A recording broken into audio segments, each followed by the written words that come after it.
Evening है कि good morning है? हाँ, हेलो स्टूडेंट्स, गुड इवनिंग।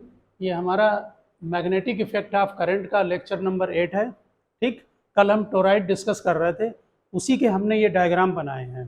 तो ये डायग्राम आप समझ लें। ये तो हमने कल बताया था कि जो टोराइड है वो साइकिल का जैसे ट्यूब होता है उसकी तरह है, उसमें ये बाइंडिंग कर रखी है। ये बाइंडिंग जो डॉटेड हमने बताया हमेशा वो पेपर के बैक साइड से आती है।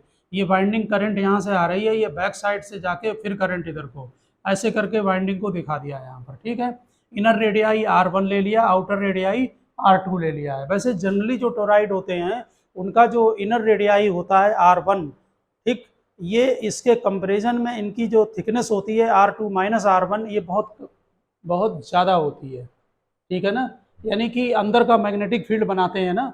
लेकिन ये डिस्टेंस जो है एवरेज में हम लोग क्या करते हैं कि ये डिस्टेंस को R ले लेते हैं। ठीक, न्यूमेरिकल लगाते समय क्या करेंगे कि R1 plus R2 divided by 2 ले लेते हैं। आप अगर न्यूमेरिकल लगाएंगे टोराइड के तो जब वहाँ पर डालते हैं लेंथ को तो दोनों का एवरेज ले लेते हैं।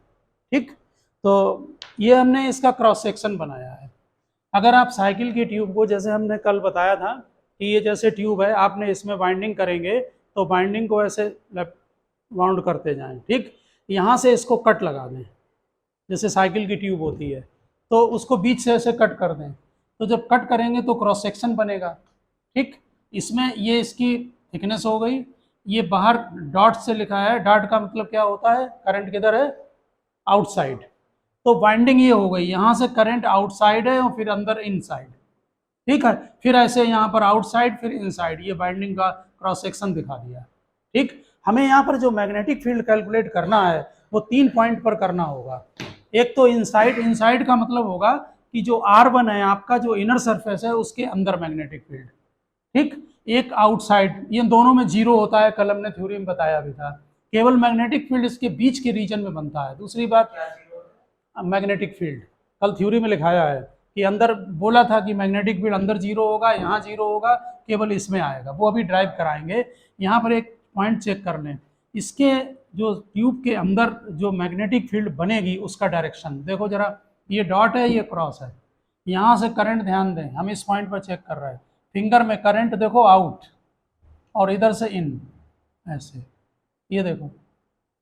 तो थंब के डायरेक्शन में मैग्नेटिक फील्ड, इसका मतलब मैग्नेटिक फील्ड क्लॉकवाइज होगा। यहाँ पर आपके समझ में आ गई बात। यहाँ टेंजेंट डालेंगे तो डायरेक्शन इधर आएगा, तो इसलिए एरो इधर को लगेगा, यानी क्लॉकवाइज मैग्नेटिक फील्ड बनेगा।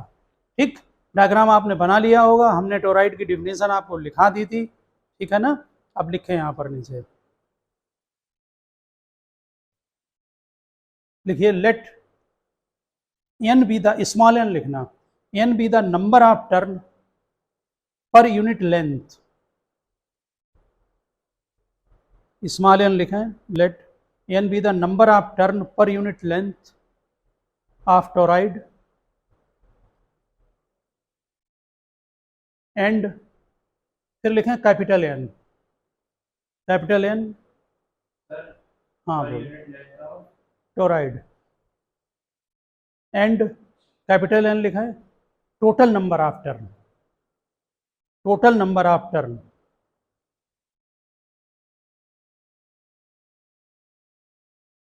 लिखा है and I be the current flowing through the wire, I be the current flowing through the wire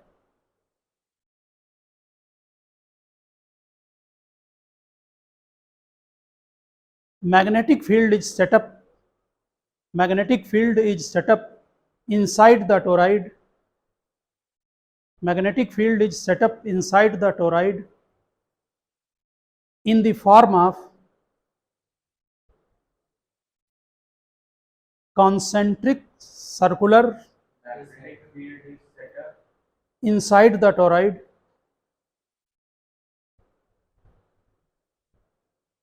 in the form of concentric circular magnetic field, in the form of concentric circular magnetic field। यहाँ check कर लें, ये magnetic field ध्यान से देखें, ये circular बन रहा है। ऐसे बहुत सारे अंदर सर्कुलर मैग्नेटिक फील्ड बनेंगे, उनका सेंटर यहाँ पर होगा बीच में। समझ में आ गई ना, बहुत सर्कुलर मैग्नेटिक फील्ड। ठीक है,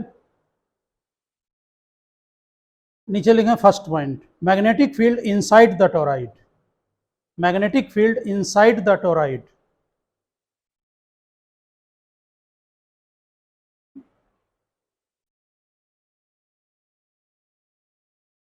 inside the toroid, first point. देखो यहां पर हमने इनर रेडियाई R1 लिया है, आउटर रेडियाई R2 लिया है ना। हमारा जो पॉइंट R है, स्मॉल r, ये वेरिएबल है, तो जब हम इनसाइड लेंगे तो स्मॉल r क्या होगा, लेस देन R1 होगा, क्योंकि अंदर ले रहे हैं, क्योंकि ये स्मॉल r है ना। हमने डायग्राम में हमें 3 पॉइंट पर मैग्नेटिक फील्ड निकालना है, एक अंदर मान लो पॉइंट A है, एक यहाँ B नहीं लिख सकते हैं इसलिए XYZ लिख लग रहा है, ये पॉइंट X है। दूसरा मैग्नेटिक फील्ड यहाँ निकालना है, ये पॉइंट Y ले लो। तीसरा हमें मैग्नेटिक फील्ड बाहर निकालना है, ये पॉइंट Z ले लिया। आप समझ में आ गई बात। तो स्मॉल r वेरिएबल होगा, जब हम अंदर निकालेंगे X पर तो स्मॉल r यहाँ तक डिस्टेंस होगी, कहाँ से, O से X तक। जब हम यहाँ निकालेंगे तो स्मॉल r क्या होगी, O से Y तक। जब बाहर निकालेंगे तो स्मॉल r क्या होगी, O to Z। हाँ बोलो। मतलब हमें यहाँ मैग्नेटिक फील्ड कैलकुलेट करना है ना, तो कितनी डिस्टेंस है सेंटर से, स्मॉल r। यहाँ तक करेंगे तब स्मॉल r होगी, बाहर करेंगे क्योंकि स्मॉल r वेरिएबल क्वांटिटी है। समझ में आ रही बात। तो पहला पॉइंट जो है वो r लेस देन R1 है, यानी inside the toroid, magnetic field inside the toroid. लगाओ ampere circular law, B dot D L is equal to mu naught I इन।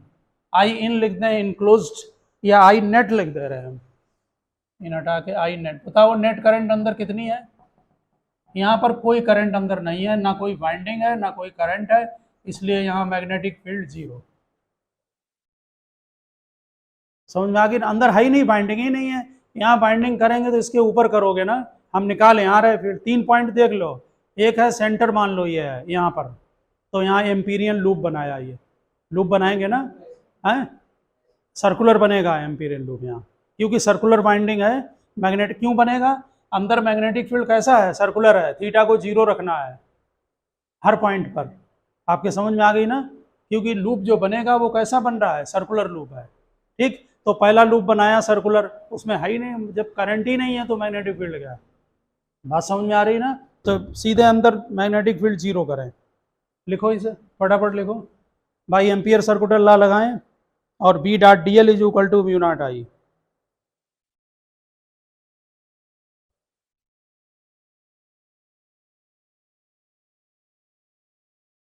यहाँ पर लिख देना, total current inside the loop is 0, total current inside the loop is 0। यहाँ अंदर कोई current नहीं है, total current inside the loop is 0।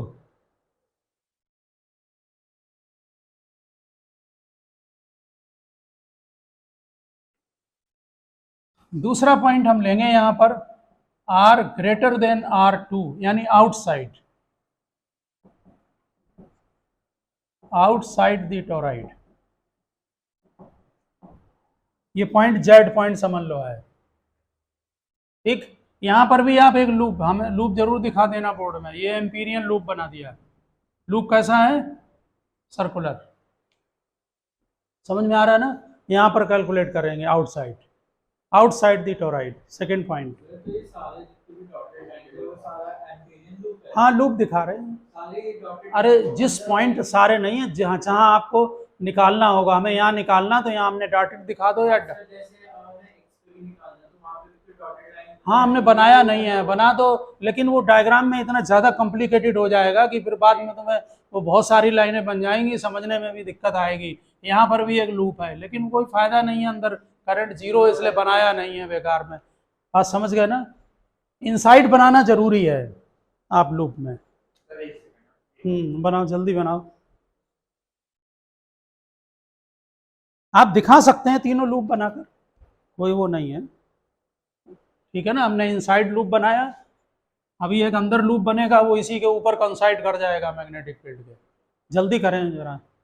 ये R ग्रेटर देन R2 में देखें, यहाँ पर, यहाँ एक बात समझ लें कि जो करंट यहाँ देखें, आप या तो चाहें इसको चेक कर लें, इसमें करंट किधर है, आउटवर्ड, इसमें करंट है इनवर्ड, ठीक। तो इसके अंदर जो नेट करंट इफेक्ट का है वो जीरो हो जाएगा। बात समझ गए ना। बाइंडिंग भी होता है, कुछ बुक्स में ऐसे लिखते हैं कि इधर बाइंडिंग करेंगे, मान लो एंटी क्लॉक है, वो घूमते घूमते इधर से क्लॉक हो जाती है, हाँ वो कैंसिल हो जाएगी, यानी कि टोटल करंट इफेक्ट जो है वो बीच में जीरो होगा। हाँ, तो आउटसाइड में फिर लगाएं एम्पियर सर्कुलर लॉ, ये तो लिख ही लेना formula, B dot D L is equal to mu naught I net. नहीं कुछ भी ले लो, उससे क्या होता है, वो कुछ नहीं है मैटर, हमने R1 R2 ले लिया। नहीं, आर वेरिएबल क्वांटिटी है, वो वही रखें आप, बात समझने को, वो एक ही रहेगा। अगर एक क्वेश्चन में x वेरिएबल है तो x ही वेरिएबल रखेंगे ना, उससे नहीं कुछ फर्क पड़ता। जल्दी नीचे नोट करें।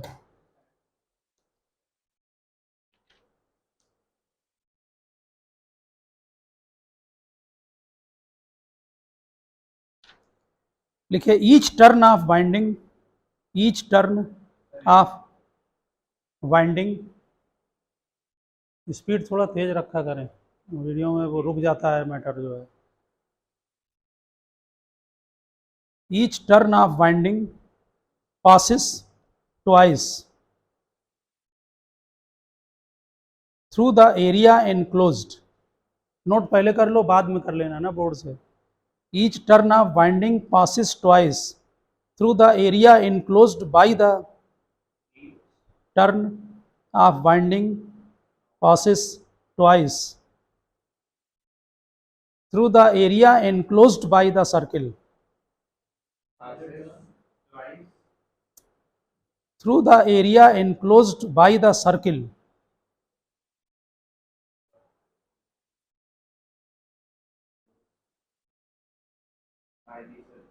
carrying equal current in opposite direction, carrying equal current in opposite direction, hence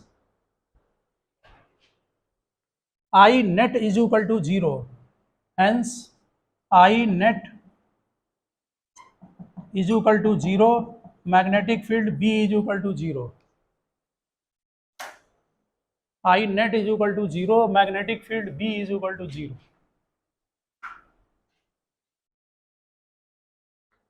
तो आप नेचुरल ये बात समझ रहे होंगे, जब दो पॉइंट पर मैग्नेटिक फील्ड नहीं है उसमें बहुत ज़्यादा डिस्कशन की जरूरत नहीं है, लेकिन आउटसाइड में आप लिख देना, थर्ड पॉइंट लिखें, magnetic field inside the ring,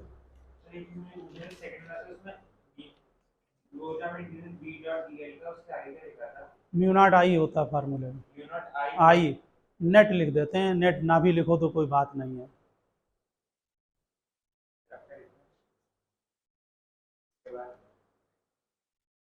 अब थर्ड पॉइंट ले, magnetic field inside the ring,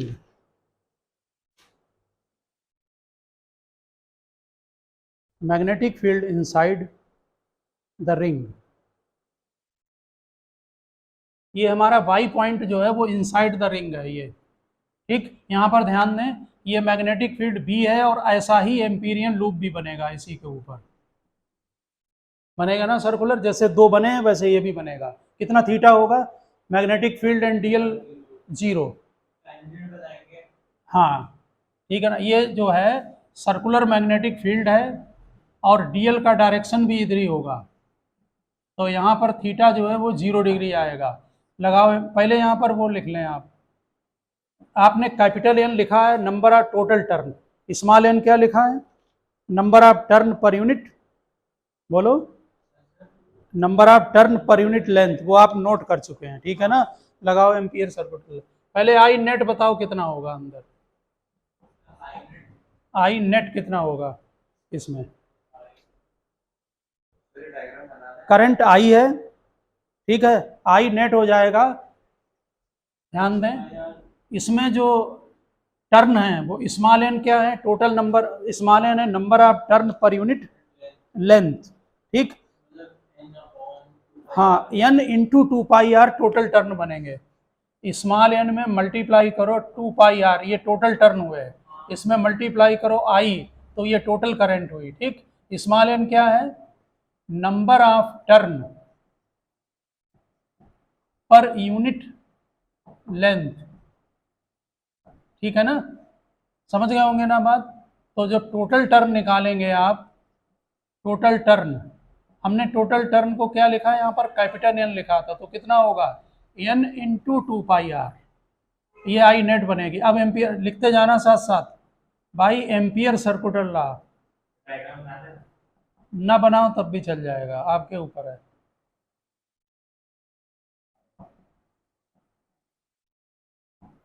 by ampere circular law, B dot D L is equal to mu naught I net. यहाँ पर थीटा 0 है, तो B D L cos 0 mu naught I net. अभी value डालेंगे I net की, अभी put up नहीं की वैल्यू है, क्योंकि इनसाइड मैग्नेटिक फील्ड ही है, इसलिए आप इसी को जो है वो ठीक से जो है वो बनाएं, तभी तो टोटल करंट बनेगी, तभी टोटल करंट बनेगी। सारे डेरिवेशन में total number of turn multiply करें। यहाँ पर देखें, हम यहाँ लिख रहे हैं बी डीएल का इंटीग्रेशन तुम्हें बताना है कितना आएगा। म्यू नॉट आई की वैल्यू डाल रहे हैं हम, N into 2 pi R into I. हाँ, तो ये बी है, बी इंटू 2 पाई आर, ठीक है। आर जो है यहाँ तक डिस्टेंस हो गई बीच में, समझ गए ना? Is equal to mu naught N 2 pi R I, cancel करें, और बी इजूकल टू फार्मूला बन गया म्यू नॉट एन आई।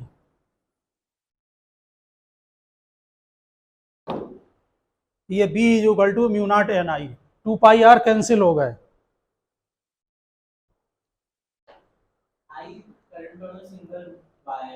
हाँ,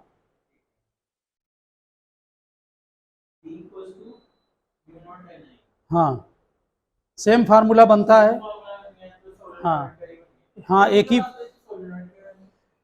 उससे कुछ फर्क नहीं पड़ता है, आपका फार्मूला सेम है, लेकिन नंबर ऑफ टर्न दोनों में अलग निकल कर आते हैं। यहाँ पर अगर टोटल टर्न दिया है तो स्मॉल एन किसके इक्वल होगा? Capital N upon 2 pi R होगा ना। आर को ध्यान रखना, न्यूमेरिकल में दोनों चीजें हैं। हो सकता है कि डायरेक्ट आर दे दें एवरेज, हो सकता है R1 और R2 दे दें, डिवाइडेड बाई 2 कर लो तो आर आ जाएगा। समझ गए ना? दोनों चलते हैं न्यूमेरिकल में, जैसा यूज हो। हाँ, हाँ, बिल्कुल, तभी कैलकुलेशन हो सकता है। एन आई, हाँ, यहाँ पर हाँ मल्टीप्लाई का है ना, भी लिखा म्यू नॉट एन, ये समझ गए ना? टोटल करंट बनेगी आप, ठीक है ना? कैपिटल एन आई भी लिख सकते हैं, जो भी लिख दो एक ही बात है। नहीं, हाँ, मतलब कल डेरिवेशन करना था ना इसका, तो थ्योरी, हाँ यही तो, कल टोराइड तो पढ़ाया ही था लास्ट में, तो उसी को कंटिन्यू करना था। यहाँ पर कुछ लिखना है, नीचे नोट करें।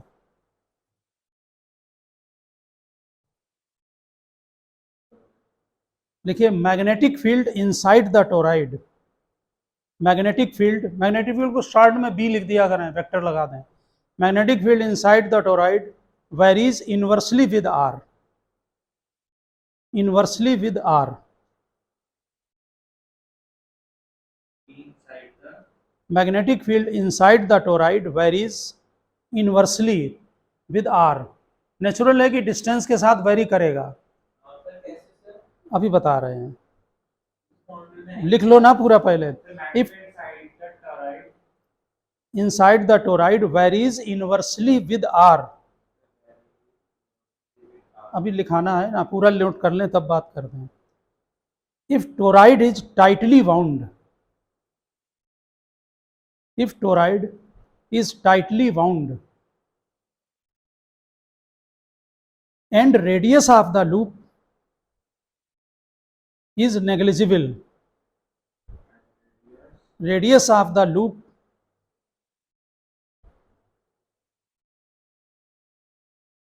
is negligible compared to radius r,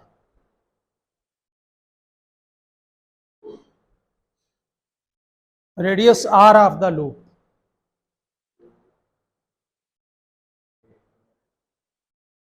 radius R of the Amperian loop लिख देना, radius R of the Amperian loop,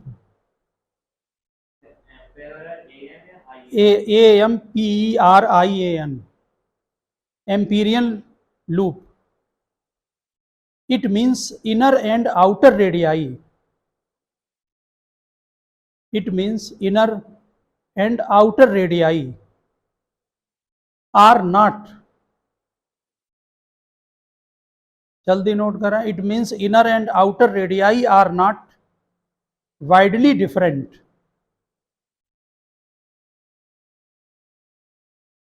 Inner and outer radii are not widely different. जरा यहां समझने की कोशिश करें, लिख लिया ना, इधर देखो, मान लो ये रेडियाई, यहाँ इनर रेडियाई 100 है और आउटर रेडियाई 101 है, 101, बात समझ में आ रही ना? तो फिर हम जो रेडियाई आर है वो इसका एवरेज लगा ले, मतलब फिक्स वैल्यू ले सकते हैं क्योंकि इनमें ज़्यादा डिफरेंस नहीं है.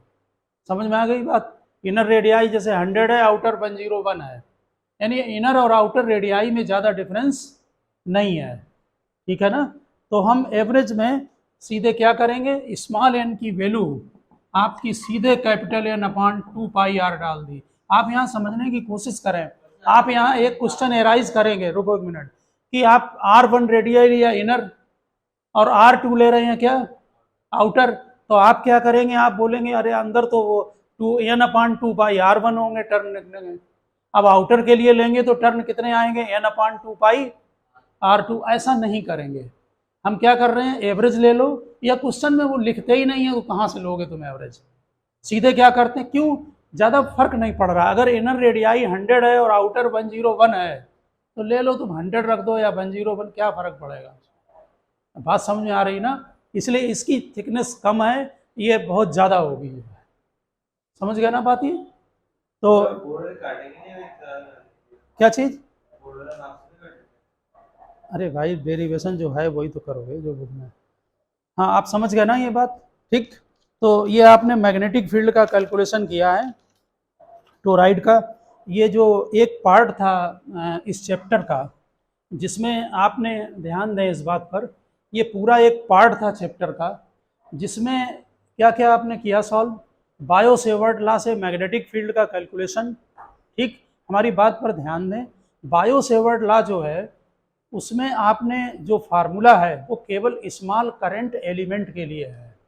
हम उससे मैग्नेटिक फील्ड का कैलकुलेशन, जैसे आपका फिक्स वायर है, अब जी ध्यान दें थ्योरी पर, ये फिक्स वायर है, इसका कैलकुलेशन एम्पियर सर्कुलर लॉ से पॉसिबल नहीं है. जैसे गॉस लॉ में पॉसिबल नहीं था, यहाँ पर भी नहीं है. किससे करेंगे, गॉस लॉ से.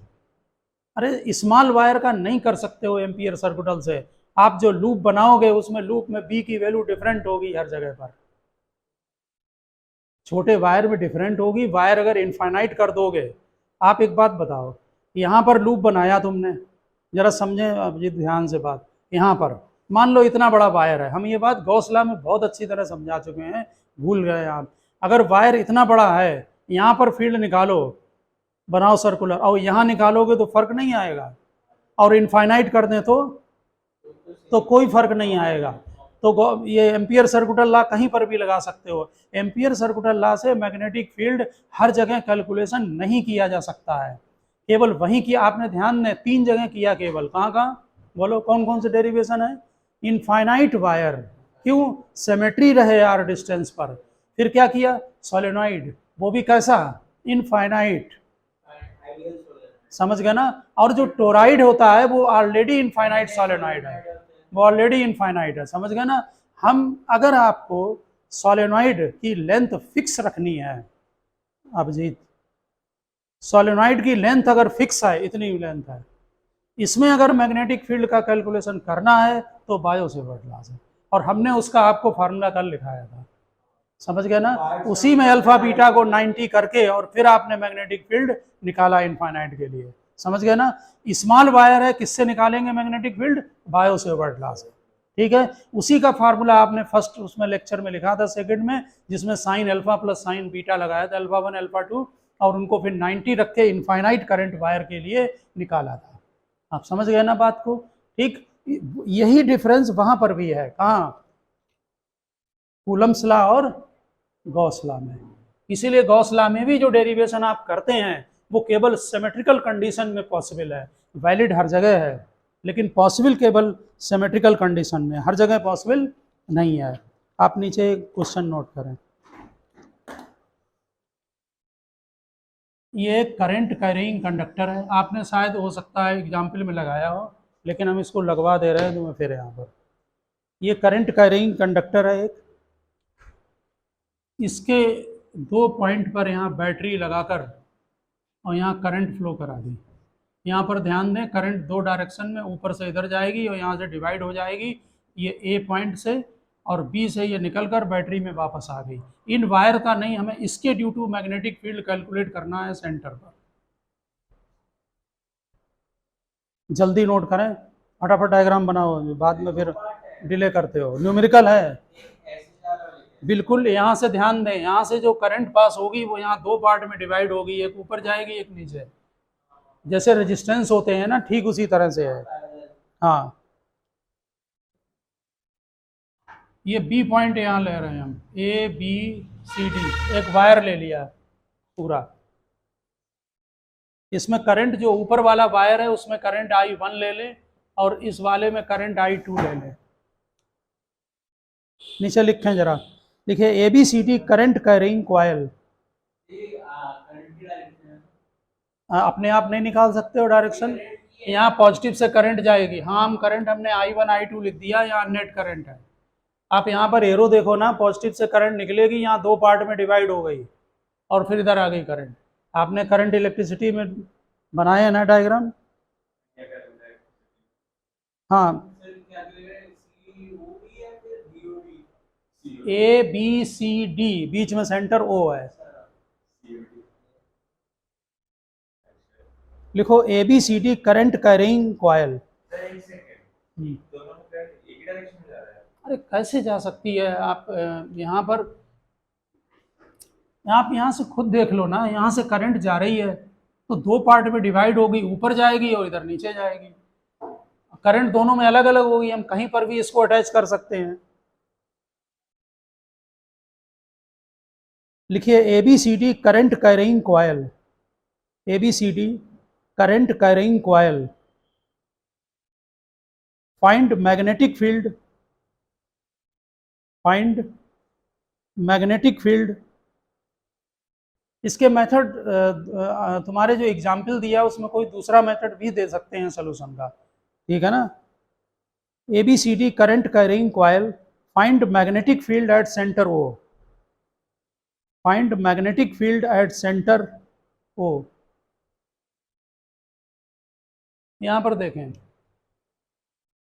देखो ये जो वायर है ऊपर वाला और नीचे वाला वायर, ये दोनों पैरेलल में है। इनका जो पोटेंशियल होगा, V से मतलब यहाँ पोटेंशियल है, ए बी सी पर जो पोटेंशियल होगा वही पोटेंशियल आपका ADC में होगा। दोनों पोटेंशियल बराबर होंगे क्योंकि दोनों काय में है, पैरेलल में है। पोटेंशियल क्या होता है? हम रेजिस्टेंस इसका R1 ले रहे हैं, इसका रेजिस्टेंस R2 ले रहे हैं। करंट ऊपर वाले में I1 है, R1 I2 R2, R resistance है। समझ गए ना? पोटेंशियल V = IR होता है। ठीक, अब R की वैल्यू डालेंगे। रेजिस्टेंस का फार्मूला आपको मालूम, ρL/A होता है।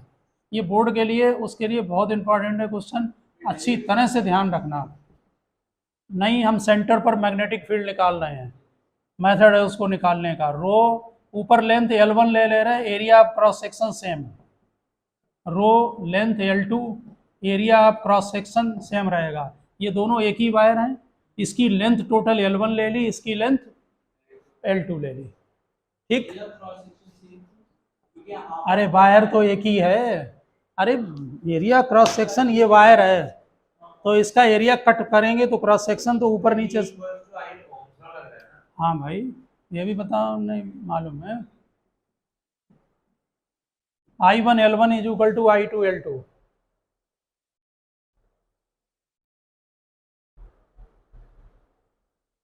I1 L1 = I2 L2।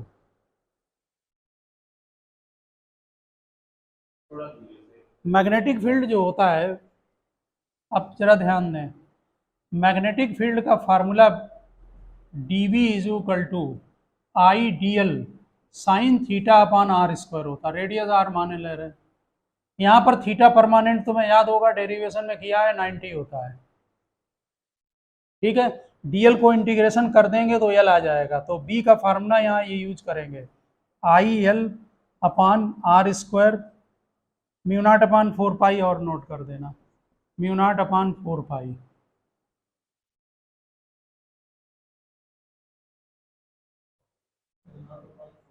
यहाँ लिख रहे हैं कौन सा, ये बायो सेवर्ट लॉ है, mu naught upon 4 pi I D L sine theta upon R square है। थीटा यहाँ परमानेंट 90 होगा, हमने सर्कुलर वाले में डेरिवेशन किया था आपने। ठीक है, बेसिक फार्मूला है बायो सेवर्ट लॉ का। तो लेंथ एल के लिए बी कितना बनेगा, mu naught upon 4 pi I L upon R square, ये फार्मूला यूज करेंगे यहाँ डायरेक्ट।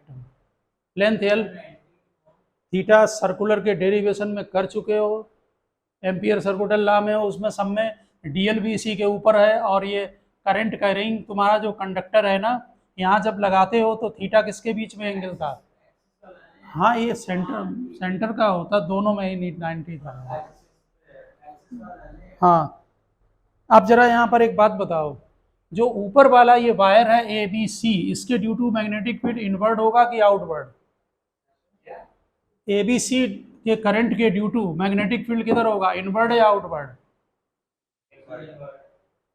इनवर्ड। और इसके ड्यू टू, इसका मतलब नेट फील्ड में माइनस लगेगा। ठीक, तो जो नेट फील्ड निकालेंगे, नेट मैग्नेटिक फील्ड मतलब नेट फील्ड जो मैग्नेटिक फील्ड का बनेगा वायर ए बी सी के ड्यू टू और वायर ए टी सी के ड्यू टू, उसमें माइनस आएगा, क्योंकि एक इनवर्ड है दूसरा आउटवर्ड है, अपोजिट है।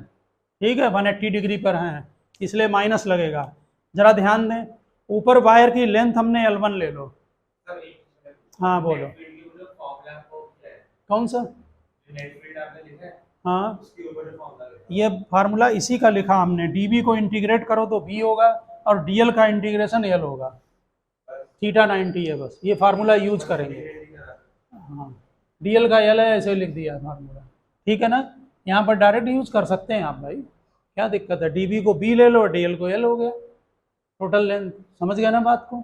आर्क वाले से भी लगता है, 2 से लगता है ये। बोलो मैग्नेटिक फील्ड में क्या लिखा है यहाँ पर, बोलो mu naught upon 4 pi I1 L1 upon R square, इसमें क्या लिखा है, mu naught upon 4 pi I2 L2 upon R square. ऐसे समझ लो कि इसकी लेंथ को हमने L1 मान लिया, ये करंट है I1 और ये यहाँ पर आपका मैग्नेटिक फील्ड, ये पॉइंट था B, ये टोटल लेंथ हमने यहाँ तक L1 मान ली और ये टोटल लेंथ कितनी मान ली, L2। समझ गया ना, करंट I1 I2 है, कितने आई वैल्यू बोलो, mu naught upon 4 pi 1 upon R square, bracket में I1 L1 minus I2 L2, और ये दोनों इक्वल हैं, यहाँ से देखें इक्वेशन 1 डाल देना, ये दोनों कट के 0 हो गया।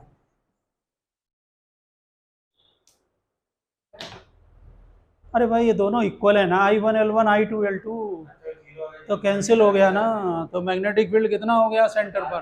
क्वेश्चन ध्यान रखना बोर्ड के लिए बहुत अच्छी तरह, ठीक है ना। और देखें, लिख लो फिर बताते हैं। ये तो अभी आसान है क्वेश्चन है, कंपटीशन वाले लगाओगे तो और दिक्कत होगी, इसको भी लगवाना है अब जीत को।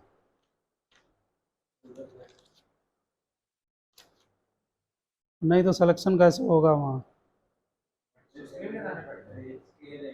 और क्या ठीक ठाक लेवल के आ जाते आते हैं क्वेश्चन।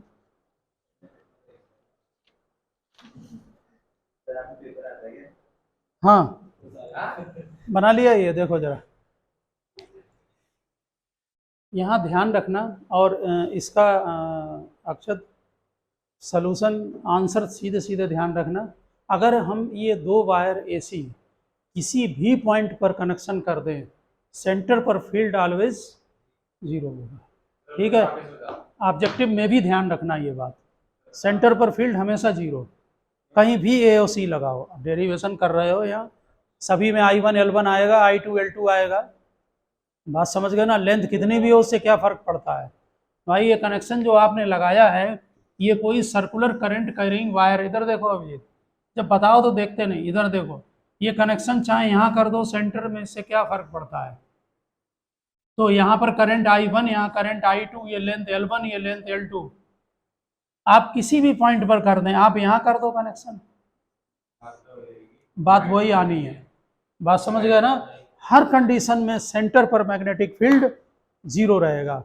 ठीक है, हमने क्वेश्चन इसलिए करा है, ध्यान रखना बोर्ड के लिए, और आप सोल्यूशन में कर चुके होंगे, नहीं कर चुके? इसमें ध्यान रखना, एक मेथड और दिया गया है बुक में, वो मालूम क्या लिया है, हम ऐसे ही बता दे रहे हैं, देख लो इधर, इधर देखो, ये वाला कॉइल मान लो थीटा एंगल बना रहा है, तो ये कितना बनाएगा, 2 पाई माइनस थीटा बनाएगा ना, ये एंगल थीटा, ये एंगल 2 पाई माइनस थीटा, ये आपका बैटरी हो गई। ठीक है, फिर इन्होंने आर्क वाला फार्मूला लगाया। आर्क का फार्मूला क्या था, μ0/4 पाई I/r इंटू थीटा, समझ गए? उससे भी आ जाता है, तब भी 0। आपके सोल्यूशन में उन्होंने थीटा और 2 पाई माइनस थीटा से ही किया है, वो बाद में देखना आप।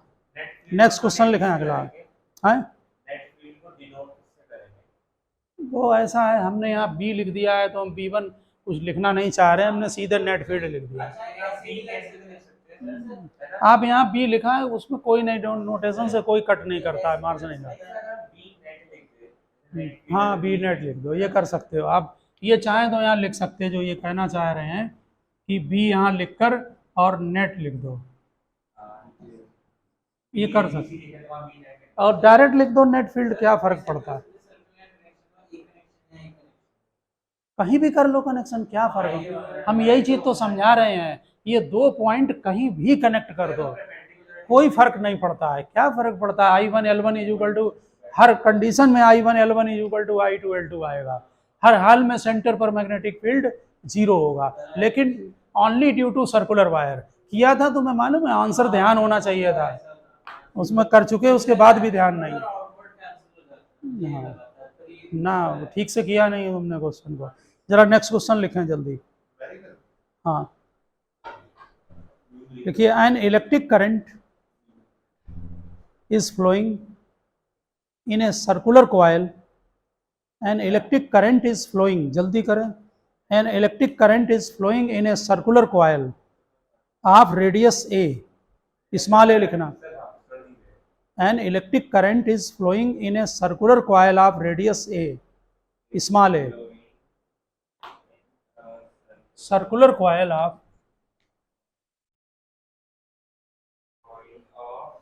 radius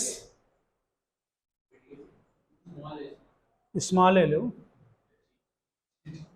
लिखा, लिखिए, at what distance from the centre, at what distance from the centre on the axis of coil, distance from the center on the axis of the coil,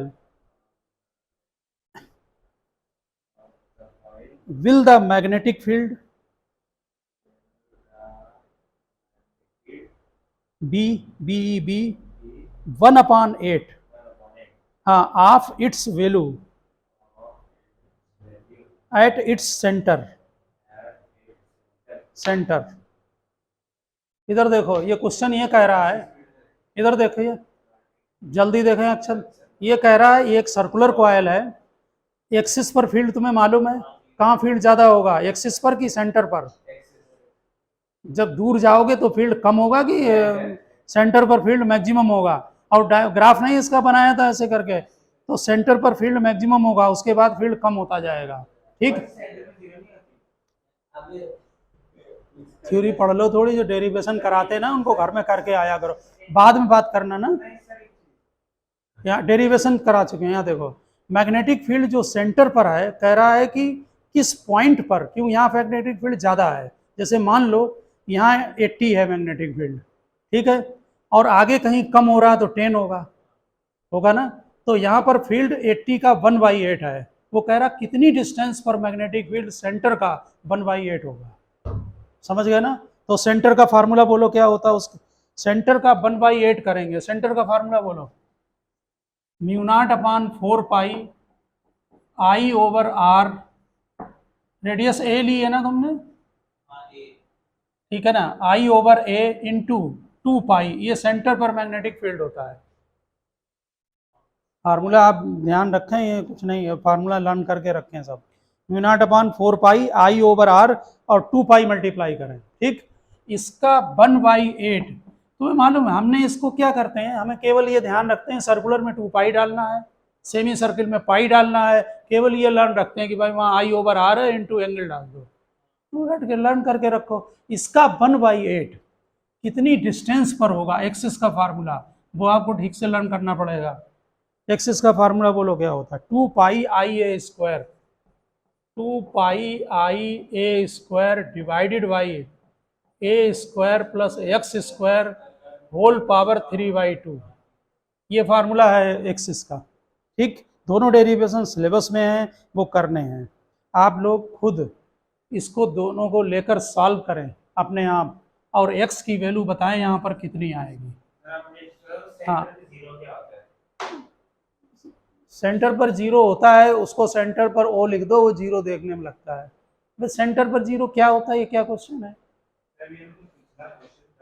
हाँ, उसमें मालूम क्या है, उसमें एक नीचे बैटरी लगी हुई है और करंट का डायरेक्शन अलग अलग है, ऊपर अलग है नीचे अलग है। यहाँ ध्यान दो, जब हम सर्कुलर का हमने डेरिवेशन किया था उसमें करंट का डायरेक्शन पूरे कॉइल में एक है, अभी नहीं समझ में आ रहा है, यहाँ देखो ऐसे, तो यहाँ नेट मैग्नेटिक फील्ड बनेगा, और जो तुमने न्यूमेरिकल लगाया है उसमें यहाँ बैटरी लगाकर करंट के डायरेक्शन अपोजिट कर दिए हैं, इसलिए 0 हो गया, इससे जो फील्ड बना, इससे फील्ड बना वो 0 हो गया।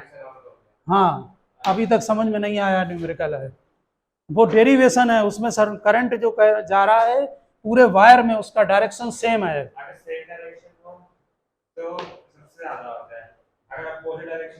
नहीं, आपने उसमें बैटरी लगा दी नीचे, वो बैटरी से जो करंट गई उसने 2 पार्ट में डिवाइड हो गई, बात समझ गए ना, तो वो आपने न्यूमेरिकल बना है वो एक, उससे डेरिवेशन का क्या मीनिंग है, डेरिवेशन अलग चीज होती है। हाँ, कितना x आ रहा है बोलो,